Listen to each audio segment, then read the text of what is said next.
ఒక పెద్ద ఆయన ఇంటర్వ్యూ చేయడానికి వెళ్ళాను.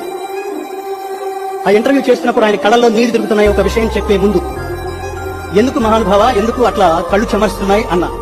ఆయన ఏమన్నాడంటే, ఆయన కొడుకు ఒక హీరో, మా వాడు రోజు రాత్రి షూటింగ్ చేసి 2ంటికి 3ంటికి వస్తున్నాడు, ఏమైపోతుంది ఇతని ఆరోగ్యం, ఎందుకు ఈ సినిమాలు ఇతనికి నాడు రాత్రి 10ంటికో 11ంటికో, నిజంగా డేట్ మారకుండానే పడుకోవాలి కదా 12 లోపల, ఇతను ఏంటి 2 గంటలకి 3 గంటలకి ఇంటికి వస్తున్నాడు ఏమిటి అని అనిపించి ఒక రోజు తట్టుకోలేక వాడిని పిలిచి, ఎందుకురా ఈ సినిమాలు మనకి, ఈ ఆరోగ్యం పోగొట్టుకుని నీకు అవసరమా నాయన అని అడిగానండి. దానికి ఆ కొడుకు సమాధానం చెప్పాక, నాన్న, ప్రాణాలు సైతం లెక్క చేయకుండా భారత జాతి మొత్తం 100 కోట్ల జనాభా సుఖంగా నిద్రపోవాలంటే మేము ఈ సరిహద్దుల్లో కాపలా కాయాలి అని ప్రాణాన్ని పడంగా పెట్టే సైనికుల కంటే నేను పడే కష్టం ఒక లెక్క నాన్న అన్నట్టవాడు.